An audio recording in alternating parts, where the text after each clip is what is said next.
വർഷങ്ങളായുള്ള സേവന പാരമ്പര്യവുമായി Mani sons super market Ottupara. ഉപ്പുതൊട്ട് കർപ്പൂരം വരെയുള്ള പലചരക്ക് വ്യഞ്ജനങ്ങൾ ആവശ്യാനുസരണം തിരഞ്ഞെടുക്കാൻ Mani sons super market.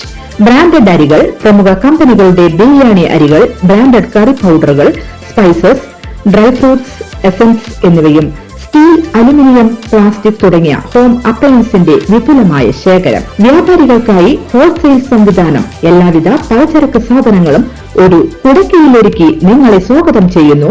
Mani sons ജില്ലാ ആശുപത്രിക്ക് സമീപം ഓട്ടുപാറ, വടക്കാഞ്ചേരി.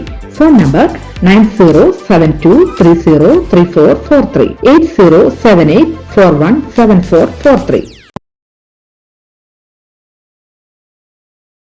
വിദ്യാർത്ഥി ഷോക്കേറ്റ് മരിച്ച സംഭവത്തിൽ കൊല്ലം തേവലക്കര സ്കൂൾ മാനേജ്മെന്റിനെ സർക്കാർ പിരിച്ചുവിട്ടു. തേവലക്കര സ്കൂൾ സർക്കാർ ഏറ്റെടുത്തു.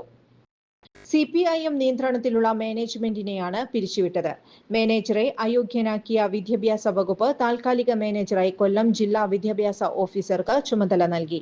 8ാം ക്ലാസ് വിദ്യാർത്ഥി മിഥുനായിരുന്നു ക്ലാസ് മുറിയോട് സമീപമുള്ള സൈക്കിൾ ഷെഡിന്റെ മുകളിൽ നിന്നും ഷോക്കേറ്റ് മരിച്ചത്. പ്രവർത്തന സമയത്തിന് മുൻപായി കുട്ടികൾ സ്കൂളിലും സ്കൂൾ പരിസരത്തും എത്തുന്ന സാഹചര്യത്തിൽ കുട്ടികളുടെ സുരക്ഷ ഉറപ്പുവരുത്തുന്നതിൽ മാനേജ്മെന്റിന്റെയും മാനേജറുടെയും അധ്യാപകരുടെയും ഭാഗത്തുനിന്നും ഗുരുതര വീഴ്ചയാണ് ഉണ്ടായതെന്നാണ് വിദ്യാഭ്യാസ വകുപ്പ് കണ്ടെത്തിയത്. ഇത് നിർഭാഗ്യകരമാണ്. മാനേജറുടെ ഭാഗത്തു നിന്നും കൃത്യവിലോപവും അലംഭാവവും ഉണ്ടായെന്ന് മന്ത്രി വി ശിവൻകുട്ടി പറഞ്ഞു. ആരോപണങ്ങൾക്ക് കൃത്യമായ മറുപടി നൽകാൻ മാനേജർക്ക് കഴിഞ്ഞില്ലെന്നും വിദ്യാഭ്യാസ മന്ത്രി പറഞ്ഞു.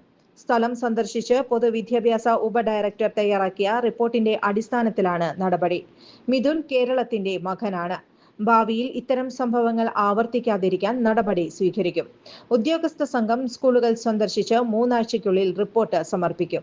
സംഭവത്തെ തുടർന്ന് മുഖ്യമന്ത്രി ജില്ലാ കളക്ടറുടെ യോഗം വിളിച്ചു ചേർന്നിട്ടുണ്ടെന്നും മന്ത്രി പറഞ്ഞു. പൊതുവിദ്യാഭ്യാസ ഡയറക്ടറുടെ നേതൃത്വത്തിൽ സേഫ്റ്റി സെൽ രൂപീകരിച്ചതായും മന്ത്രി അറിയിച്ചു. പൊതുജനങ്ങൾക്ക് സെൽ വഴി പരാതി അറിയിക്കാം. കൂടുതൽ വാർത്തകൾക്ക് ഞങ്ങളുടെ ചാനൽ സബ്സ്ക്രൈബ് ചെയ്യുക. ഫേസ്ബുക്ക് ഫോളോ അപ്പ് ചെയ്യുക. വാർത്തകൾ വേഗത്തിലറിയാൻ എനി ടൈം ന്യൂസ്.